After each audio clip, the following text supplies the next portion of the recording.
Hello and welcome to a very special edition of Wednesday. We've got this guy from the other side of the city here. First up, Danny, how are you feeling? Better after that introduction. Yeah, I appreciate that. This guy. How am I feeling? This is a weird derby, this one, isn't it? Yeah, it's a tough one to... I hate them as a rule. Yeah. As a rule, derbies, I hate them. Did a piece on this in the week. I think we have a similar sort of outlook on these. In that anyone who truly says they enjoy this sort of occasion, I think they might be lying to themselves and to everyone else in the world, because they are not enjoyable in the slightest. You know, they're nerve-wracking, they're edgy, they're cagey, and then the game kicks off, and it's all the same. You know, the build-up is dominated by the usual predictable, back and forth, which is just it's not changed for years, has it? We know exactly what's coming. And yeah, but then in fairness, I'm thinking this as it gets closer, I start to realise what all the hype is about. You know, and you start to think about exactly. And I don't know why that I sort of get this back and forth for myself every year. I always think, oh, this time it might be different. You know, and you start to get a little bit more excited as it comes towards it, and then, like I said, the game kicks off, and it just everything I think about the caginess and the sort of feel of it is replicated on the pitch. Yeah. But it's interesting, isn't it? Because it does feel like the fan experience is the same as the game experience. Like the way that everyone's feeling it does kind of feel like that's how it plays out. And I always wonder if that is. It's like chicken and egg, isn't it? Is that because of the nervousness that's generated before it, or is everyone knows what's going to come? Yeah. So you know what I mean? It's a strange one, but as it gets closer, it all starts to feel a bit. I don't know, a bit. I'm getting excited for it. Let's say. But like you said before, you nailed it. When you said it's just a weird one. Yeah. It's the weird. Well, I can't remember one that's been so bizarre. Yeah. Because there's that whole thing this year, isn't there, about this? It's a bit of a free hit for Wednesday, because if we lose, we're expected to lose. If we win, it's an embarrassment for your lot. But like, no different really, is it? For last year, to be fair. Well, what I was going to say is that this idea that there's no pressure. No, it's nonsense. Isn't it? Like, there's always going to be pressure. Like, because it means so much to so many people. Yeah. And look, I mean, I was 22 the last time Wednesday beat United. Like, it's been a long time. Like, I've got a real job and stuff now. Like, you've grown up. Yeah. But like, it was interesting. I did a piece earlier in the week on sort of my favourite derbies. I had to pick five of my favourite derbies. And like 2012 was the most real. Generally, people are like, why didn't you say 93? I'm like, because I was 3 years old. Yeah. I'm not really going to put that in there. Yeah. But between 93 and the 2012 one we did win, because I can't have any since then, because they've all been draws or we've lost. Yeah, there's not many great ones. But like, there's that 2012 one was obviously big for a lot of different reasons. Was that the upgraded one? Yeah, the upgraded one. And like Efenakoku scoring 2 against you in the Worthington Cup, like things like that. But like, these are a long time ago. Like, I think I was about 10 or 11 years old when that one happened. Yeah. Whereas you guys have got a lot more recent memories, haven't you? Like the 4-2's obviously the one that I presume sticks out. Yeah, 100%. I mean, just because of take the result out of it, when you go to your biggest rivals and you score 4 on their patch, and that's obviously going to be a memorable one. But the game itself was just mad, wasn't it? Like the whole thing around it, in terms of Wednesday being what they were, the players that they had, the expectation that there was. That year after the playoff final, if I'm thinking right. It was a year after. It was a year after United got promoted. I'm pretty sure I've lost track of. I'm pretty sure it was. It was around that time, and there was. I think it might have been the year after we got to the semis. Yeah. Yes. That makes sense. It was sort of the team was still unbelievable. Yeah. The squad and United were a bit of still a. You were ramshackle. Sort of ragtag bunch that had been assembled in League One, and they would come up, and it was riding the crest of a wave. And Wednesday were, still a team of superstars, but it was a 50 grand a week, expensively assembled team, as Chris Wilder obviously mentioned at the time, whereas United were fresh out the pub league, as he used to say. But it was the sort of the day that everything sort of started to shift a little bit. Yeah, 100%. And obviously the game itself, United going 2-0 up early on. Leon Clark scoring, the stories were absolutely ridiculous, and then getting it back to, remember, was it Hooper scored on the half time? I think it was, got it back to 2-1, And you remember when the hoop one went in at a stroke of half time, and you just thought, that's changed everything. And then when Zhao scored, genuinely, because obviously we sit in the south stand, in the press box. I'm not like, I've genuinely just got goosebumps thinking about it. Shivers just gone down my spine. Thinking the noise was like nothing I've ever experienced before live. I mean, the ground was genuinely shaking underneath the feet. The noise was absolute, and quite rightly, because you've gone 2-0 down, you got back to 2-2 and all that sort of stuff. You're thinking, what's going to happen here? And then Duffy to go. I was going to say, as a blade, to have someone take my sort of Wednesday glasses off for this.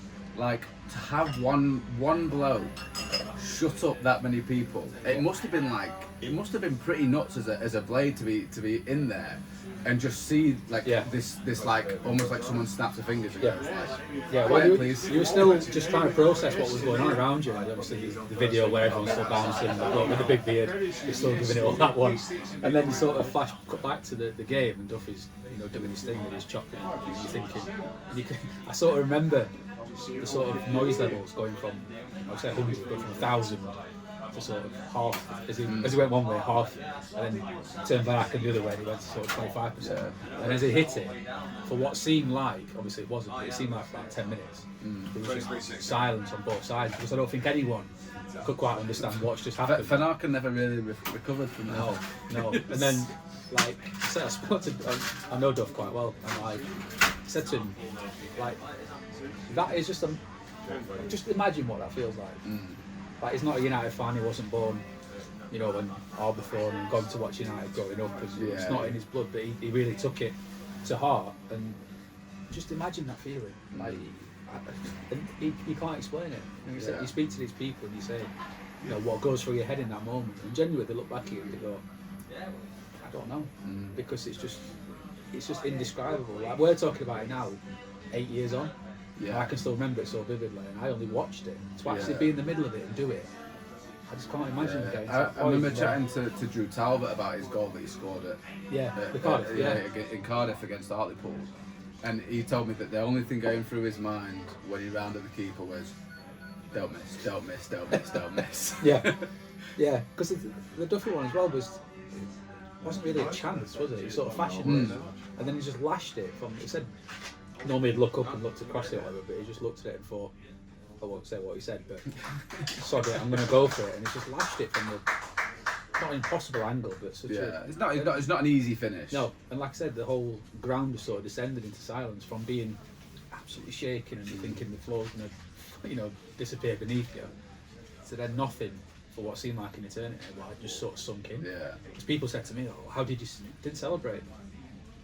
Not that you're supposed to anyway in the press box. You think in a moment like that, me and Alex definitely didn't celebrate the Peterborough game at all. We were very professional. Very professional. But I did the old Thierry Henry, colleague of mine, Liam Oden was next to me, and he was a Wednesday night. Obviously, we have our differences. We had a hug before and said, no hard feelings, whatever happens. Because I genuinely thought this could go badly. Not from a United perspective, but if Wednesday said yes and turned it on, this could be anything. And that happened, and I just grabbed his leg, and I was like, has that just happened? And obviously from there for Leon to go through and do what he did again, and the celebration and stuff. But I genuinely think that was the day that the sort of power shifted a little bit. And if you look at the sort of the trajectory since United finished 10th that year, whatever it was, and then got promoted the year after, Wednesday, I think from what I remember, started to sort of gradually decline. And Chris has said it as well, hasn't he? He's like, it will swing again. 100%. Because it will. It might not be in my lifetime, but it's coming. They do change, and I think this season it's because of how awful both teams have been. Yeah, the chance is there, isn't it? Yeah, like this is one of those seasons that could again be a pivotal thing. Wednesday are in a weird position because they've not been that bad. They're not really. I think United are performing below expectation, right? Like in practically every way possible. Yeah. Whereas Wednesday are, I would say to some extent, overachieving a little bit based on the situation.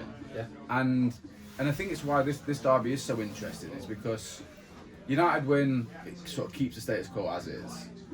Wednesday win, we don't overtake anybody. We don't even get into 0 points. Yeah, I was going to say whatever the possible break even. It will be huge. It'll be a massive moment for Wednesday, and there's a chance for for on both sides for someone to make a real name for himself here, isn't there? Because you know it is going to be a tight game. You know, maybe at some point someone gets a few, doubtful, but for a period it's going to be tight.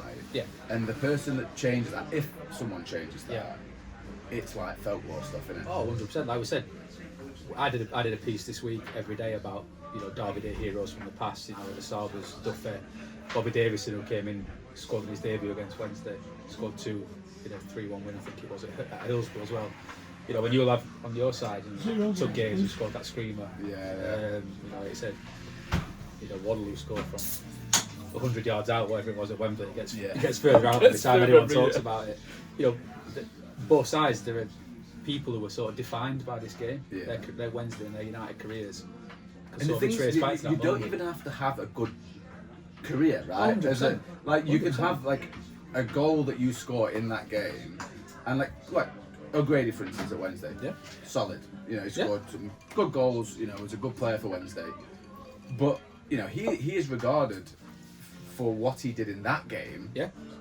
More so than any other thing that he did in his 100%. In his Wednesday career. I would argue if anyone said, you know, name your top Wednesday striker, it's like a pointless answer, Lloyd Owusu. Apart from that, you know, I might be doing him a disservice there, but from a distance, you know, you think he's probably nowhere near it. But you talk about magic moments, and his name comes up. So I was trying to say, like, you know, those moments, no one's going to be sitting around the table and he scored the winner in this game tomorrow and go, oh well, you know, United are not winning 4 on Wednesday. They're going to think I was the man who made the difference in the Steel City derby. And, you know, the sort of what goes around it doesn't really matter. You know, but at 3 o'clock tomorrow, 12 o'clock tomorrow, when that kicks off, you know, what happened against QPR 2 weeks ago for United, what happened you know, with everything at Wednesday.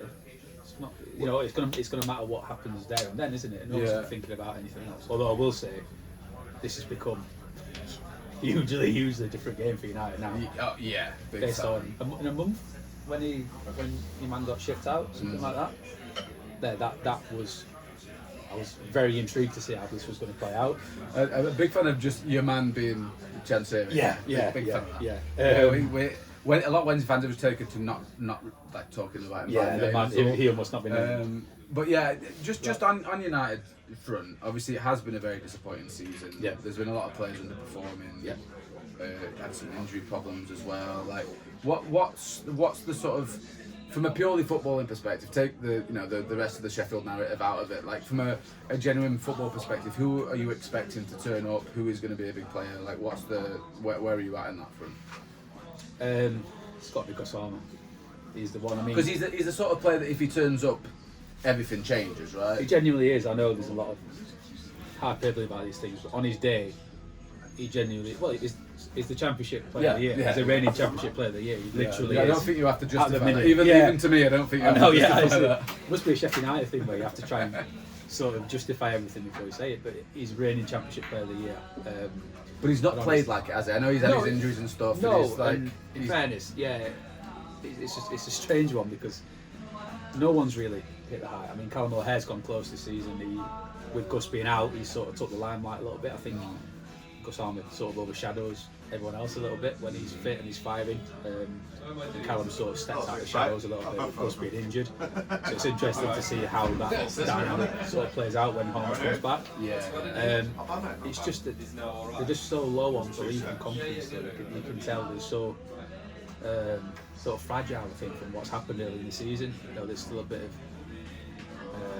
of a hangover almost from those 6. I mean, it's just six games, but football momentum is a big thing in football, isn't it? When you're on a powerful roll and you can just let it, you can just sort of let it look after itself, and then the other way, when it starts to turn against you, it's so difficult to turn it snowballs, and it's like then you go a goal down and you don't believe you can get back into 100%. It. And I think, you know, sort of on a Wednesday perspective, that was something that Hughes and Darren Moore did when Darren was at the club, was that he changed that narrative for Sheffield Wednesday, and all of a sudden they were able to come back when they went behind. And it's a big part of things, and obviously, you know, Chris Wilder's done incredible things at Sheffield United. But there was almost this idea this season that he was going to come in, click his fingers, it was all going to back to normal. But it's not that simple, is it? No, like I said, I think people sort of underestimate the effect. Like I said, the Sellers era if that's what you can define it as. It's funny because the Sellers thing came almost exactly a year after the Cisco thing at Wednesday, and they had a few similarities. Parallels, you can see. Yeah. I mean, just tried to change too much too soon. Didn't understand what makes Sheffield United. And I think there's a lot. Replaced a very popular, very successful manager. And tried to do. Like I say, it just needed little tweaks. You know, there was this football the season before was a little bit pragmatic at times, but I think when you come down from the Premier League, you have to give yourself something to hang on to.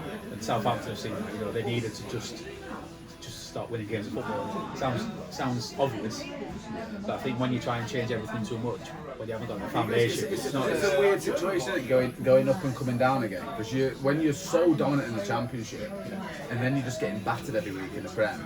It's a weird dynamic to deal with. It is absolutely. The Prem is absolutely cool. It is just absolutely. Well, wouldn't know, mate. I didn't want to say. I'm trying to stay professional in this, but yeah, I think the after effects of that first few games of the season are still showing. It's showing a lot of signs of turning it around. You know, I think if you look at the performances, they just had that absolutely ridiculous run where they made so many mistakes. That's really basic. There was a game they conceded 3. I can't remember. It also emerged into 1 after a bit, and it was Derby at home. And I said to my mate, he played Sunday morning the day after, and he went, if you conceded any of those goals on a Sunday morning on Collie Road Park, you'd be absolutely kicking yourself. And these were conceded in a championship game. And you could just look at Chris on it, must be absolutely tearing his hair out, because you're just making poor decisions. But when you're up against it, like I say, you haven't got that positive momentum behind you, your head becomes scrambled. The things that they were doing without thinking last season, Harrison Burrows gets the ball, goes forward, he doesn't even think about it. Now you can almost see it go through his head and go. He's going And it's for not his just him. options. Yeah, it's not just him, by the way. I'm just using him as an example, but he's also almost thinking, maybe not, and sort of playing it safe a little bit. And it's sort of getting out of that mindset, and the only way of doing that really is by winning games. So I think January is going to be huge. I know every manager will say that, but I think just to get... Apart from ours, because apparently we can't do anything. I'm sure they'll be out again. But from a Wednesday perspective, this is I mean, I did my predicted 11 today. And it's like predicted 11s have become a bit sort of superfluous, really, because there's basically only 12 players. You're effectively just going, EK will obey the Kadamari. The rest is the rest picks itself. But you know, Wednesday are in a space now where they don't have the depth, they don't have the consistency, they don't have the confidence, but what they do have is this weird new sense of, like, this new lease on life as a football club, as an entity. And I think that is the sort of thing that in these games when it's so tight, that can win you a football game, can't it? Like, I think it'll be a powerful thing. The way that the stadium reacts to that. And Sheffield Wednesday fans will cheer on their team this weekend in a derby ahead of this new era. And like they can be really big moments. I think that would have, I said before, it would have been interesting to see how this would have played out in a different universe where if is still there. 100%. I've no doubt when it kicks off at 12 o'clock, this Wednesday nights will still get behind the team, because that's what we do. But I think now, even from this side of the city, there seems to be, like I say, a sort of new sense of optimism, and optimism is something that Wednesday nights are not lacking in at the best of times, and you know that, you know, as well as anyone. But it seems like sort of they've been unshackled a little bit, and everyone's now thinking, you know what? I think that'll be a powerful thing. Like I said, I think Chris will have been looking at that and thinking, couldn't have waited. Couldn't have waited a month. You know, but I think it just seems like the whole mood around the place has shifted. Like I said, they would have got behind the team anyway. There's never a universe where we go there tomorrow and there's 12,000 there, you know, no matter what anyone says, you know, about boycotting. It would have been interesting though, like you say, it would have been, because obviously there would have been pressure from a lot of different spheres within the Wednesday sort of... How do you think it would have gone? Do you think that would have happened? Or do you think everyone would have gone, actually, I think there would have been a fair few stayed away. I think there'd be a lot of Blades fans. I reckon they'd have got I think you. Well, I mean, Chancery absolutely would have given. Probably give it a whole note. Was it North stand? 3 stands. Go on over and check it. It's fine. But no, I do think it would have been interesting. Buying beers behind the have it all. I do think it would have been fascinating, purely in the sense of like, because it would have led to like this horrible like infighting of like, are you going? If you are, scab, all that kind of stuff. Yeah, that like, did look a bit. It wouldn't have been nice, and I'm glad that it got sorted for this game because, look, we've been lucky enough to see our teams. We've got to see our teams play each other quite a lot. Yeah. But it's also not that often. You know what I mean? Like, it's not like the Manchester derby that happens 2, 3, 4 and then in pre-season on tour. Whereas like when we play each other, it really means something, and I think to have that derby atmosphere effectively stolen from both sets of fans because of the guy in charge, it would have been a real shame. 100%. Again, like you said, put everything aside, it was horrible to see what happened to that football club. It was, the way that he basically ripped the soul out of it. And fair play to Wednesday, the way that they just didn't sit back and let it happen either. They effectively, which is not something Wednesday fans have been good at. Previously. Someone else. I've been said that. I think I've heard the comparison with your lot, for instance, and I don't think United fans would have sat by and let it happen for as long as Wednesday fans possibly did. There'd have been shoes off in the car park for a long time. Genuinely. But I think the way that I think I wrote in the piece this, that famous protest.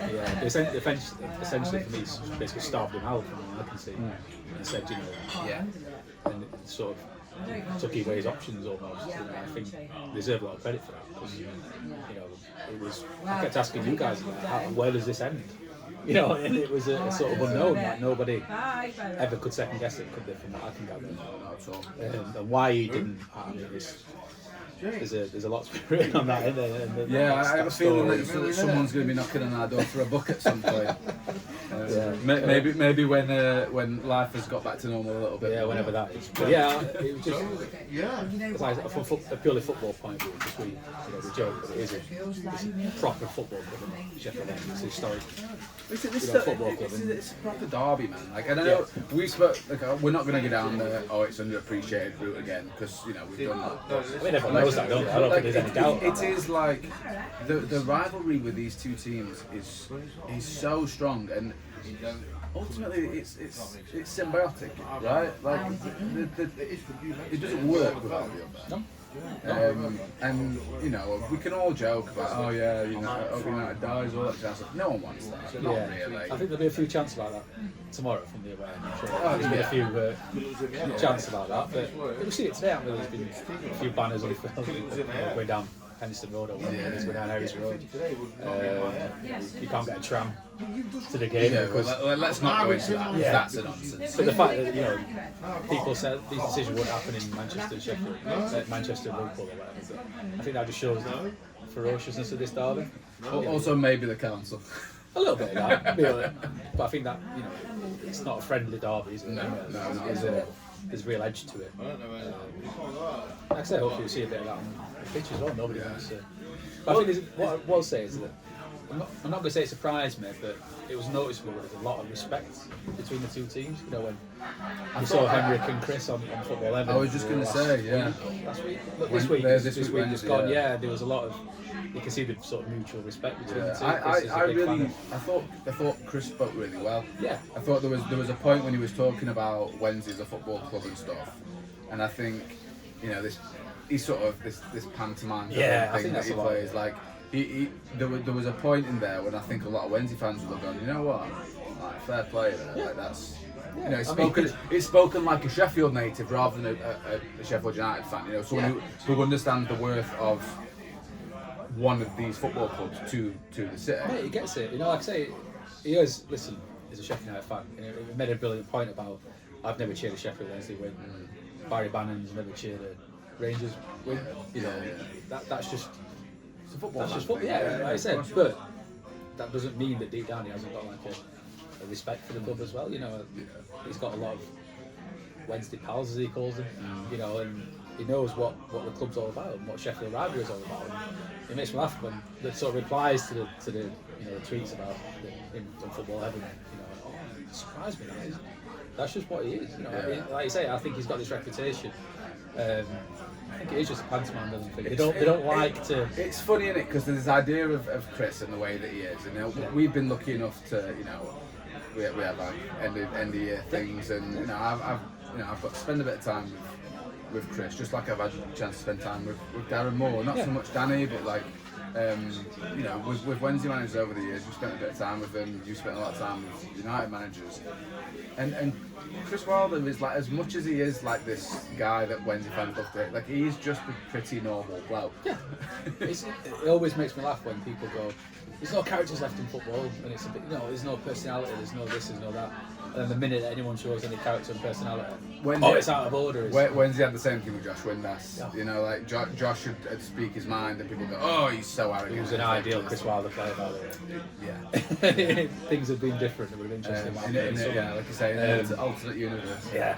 But yeah, like I say, I go back to last season, the derby after the Hillsborough one, and we went on that sort of monologue about changing the balance of the, you know, and it got a lot of attention. I remember speaking to you guys afterwards, and I'm like, could you realistically argue with anything said? And that's from Wednesday perspective. It's funny how football works, though. You know, like when he was talking about data and all that kind of stuff. Yeah.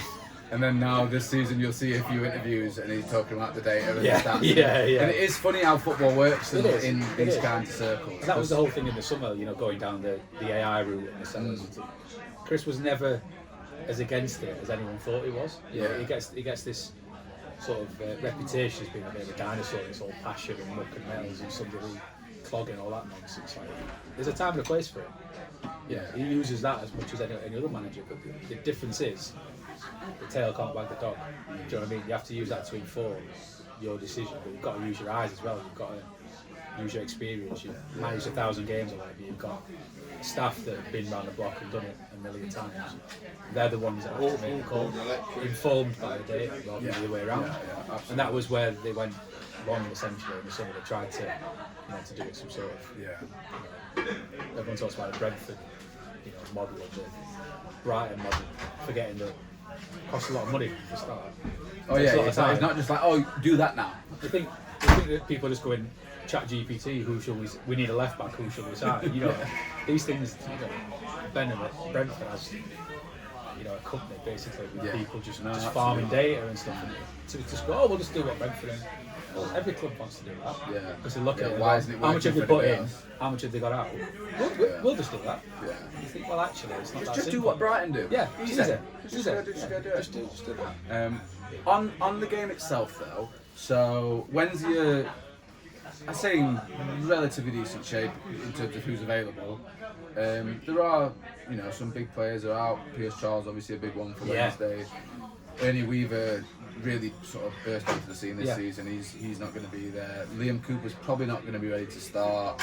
I would imagine he'll feature at some point. Still signing that, by the way. Yeah, it really feels like a especially in the circumstances as well. Like I said, more from just a behind the scenes point. Yeah, you know, if you get through to whatever he signed for, if you get through to January or whatever, and he's not played, people might say, well, what's the point of doing that? But it's the stuff you don't see. It's interesting because he kind of said that himself. I saw an interview he did with The Athletic, I think it was, and he was saying that is overlooked these days. It's like everyone looks at statistics and age and all that kind of stuff. Yeah. And it's like, it's not that simple. Yeah. Patrick Bamford said the same thing yesterday. We spoke to him, obviously, you know, those two know each other very well. I'm sure they'll be looking to give each other a kick if they get a game. I think Patrick might be more likely to play than Cooper, but he said the same thing. He said, I think people have been conditioned now to think that anything over 30 is past it and old. And he's 32, and I'm saying, like, you know, you've still got, I hate using the word point to prove, it sounds negative, but you've still got something to show that you're not finished. You know, he said, I think there's a sort of school of thought in football. I don't know where it's come from. But anything over 30, he says, is sort of you're over the hill and you're. And it's weird because it's been that way for a long time. But football longevity is different now, right? Like you regularly see players. I mean, look, I know that we can't use Ronaldo as the poster boy because he's a freak. But like he's 41. Yeah. Like Baz is 35. And to be honest, Barry this year, at times, has looked as good as at any other point in his career. Like he's unbelievable footballer. And the cliche of you know, you're only as old as you feel or as old as your body like feels is a big thing. You'll get players who are 29 years old who are less fit and less durable than footballers who are 35, 36. Yeah, it's yours in the head, isn't it? Yeah. As they say. But yeah, I think that the Patrick Bamford thing, I think experience is a big part of it. You know, I was going to say United have got a young squad comparatively to Wednesday. It's obviously a different story for different reasons. Yeah. Well, our squad, if you take everyone into account, it's basically over 30, under 21. Yeah. No, nothing in between. Yeah. But like the sort of depth of experience that left in the summer. I think at one point it was Adam Davidson, Jack Robinson over 30 in the entire squad, and then obviously they've had a little bit of that. Ben Lee, who looks 35, I think he is. Looks good, you know, obviously Bamford and Danny Ings and players like that, but it's just about getting it all together, put it all together now. Like I said, they just need to get fitter. That's been an issue. It's mentioned at every press conference about physical substitutions. It's still, say players are gassing out after 50, 60 minutes or whatever. That's the place you don't want to be in, is it? As a manager, is it? One who prides himself on running the players and getting them into that position, and that's something else he noticed when he came back. It's like, what's happening here, sort of thing. I know these guys. Why are they all knackered? It's like mostly in Space Jam, aren't they? Yeah. It's like, for the early part of the season, you're thinking, Popped out. What's happened to these people? And you can see them thinking as well. But like I said, belief and momentum and confidence is such a huge thing, and that's just been sapped from them completely. You can see little signs of progression. They've not been as bad as results suggest, but if you get to the end of the season and you're still saying that sort of thing, then it's not going to do any favours, is it? No one's going to go, oh, actually they've been a lot better than that, we're going to give them a few more points. You're still getting relegated. It's about what you do. So, but yeah, it's a strange one on the stats and the data. Like I say, it's not been that sort of season. It's sort of almost like a season of two halves. You almost started after game 6, and then you're giving everyone else a head start. And there was a genuine belief when he came back in. You thought you could go one better and just get 14 points deducted, or 12 points deducted, then you get an even bigger head start. Yeah, it just makes it interesting, doesn't it? With the game itself, what's your? We've given everything we've said. All the nonsense that comes with it, the atmosphere, the actual on-pitch stuff. What's your realistic prediction? I'm not talking Sheffield United fan writer. Like, as a realistic prediction for this game, how do you foresee this playing out? If I was a betting man, I'm not. No. A terrible bet. I'd be backing the draw. And that's not sitting on the fence. That is realistically how I can see it playing out. I don't know whether, apart from Gus Harmer's coming back from an injury, will he start? Will he be on the bench? How will that play out? Is there the creativity to break down a stubborn defence? We saw last season how tight they were, and that was in a team that was flying. And the games were on the edge, weren't they, for a long time? And it was just two big moments either side. Can they find that bit of quality if they can? It's also set up for them the chances there, but I think will either side manage to get that bit of spark? That's my big question. I don't see it in the minute. Honestly, I will be back in probably a draw. 0-0 written all over it. I did look at the odds for that. It looks appealing. I honestly, I'd like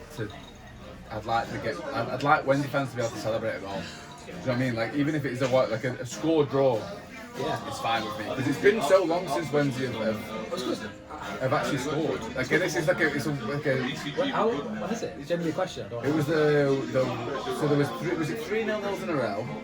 Yeah, we lost 3-0 wins, didn't we? 3-0 wins. Yeah, 3-0 wins to Wednesday. It might be 2012. Not 2012. Sorry. It might be the bouncing derby. That could be the last one that Wednesday scored in. I mean, there wasn't one for a while. Because I think it was 3-0 and then obviously 2-1 to United. Yeah, sounds about right. But yeah, I'm not happy now. I think we're going to wrap this up because I'm starting to get a little bit depressed. Yeah, I'm nervous. Danny, thanks very much for joining us. We will do another one of these next week. And we'll straight after we go. Immediate reaction. No, we'll push it to Monday, Tuesday. We'll let the dust settle a little bit on what is going to be another. Look, it's going to be a good day out, isn't it? Regardless of the misery and the nerves, we'll get a nice little berets before the game. Yeah, what more could you want? But just some final thoughts on it. You mentioned it before about the sort of the talks about the experience, but it's sort of the innocence and naivety in a good way, the youth. And I think Wednesday will be looking at this and thinking, what do we have to do? You know, it talks about there being no pressure. I don't agree with that. I think Henrik, you know him better than me, but if I was him, I would be playing that up. I would be playing it up and going, listen, let's go out there, give what I know you can do, you know, and just be brave. It's about bravery, isn't it? That's the thing.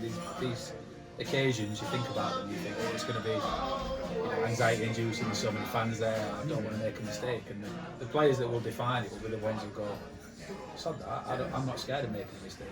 Yeah. You can't go under. You have to go. Listen, this is our stage. We're going to see it. I talked about yesterday with Chris and Bamford. You know, when you grow up in a playground playing football, you don't dream about playing at Power League on a five-a-side. You dream about playing in these stages, don't you? You dream about playing in front of full houses in games that matter, and they're the lucky ones who've got there. Yeah. You know, whether it's by virtue of there being no other senior players. I'm not saying that in a disrespectful way. Whether how they've got there, they're the ones who've got that opportunity to go out there at 5 to 12 on Sunday and make themselves a hero. Yeah. Like, it's a huge thing. Yeah. The Cooper 93rd minute winner. You know, and if one of the young lads, Sean Fizet or someone, scores a last minute winner and stuff, he's not going to be sat around the table in a pub in 50 years' time. So he will never have to pay for a drink again. Exactly, yeah. And he's about 13 years old now, so he's going to be a long time in the future. But he's not going to be sat around going, oh well, United didn't win in 4 games. Yeah. Thinking I'm the man who. No, absolutely. It's a huge thing. And I think that fearlessness of youth, this City Pecking in the United team, all Bashir players, which I don't think he will, Femi Sirika, they're looking at this and going, you've got a chance. Bring it on, yeah. I can make myself a hero. And, that's the sort of excitement that sort of brings for me. It's sort of about hating the occasion, but then in the game itself, you can make yourself a hero. It's that human story that I really love. I'm still talking about Bobby Davison in 1992, Carlos Salva in 2001.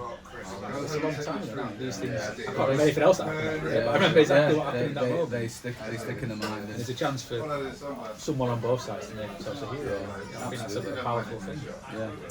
So on that note, I'll bid you adieu. And, I would say good luck, but I don't mean it. Yeah, I don't mean it either. Thanks for watching. We'll see you next week.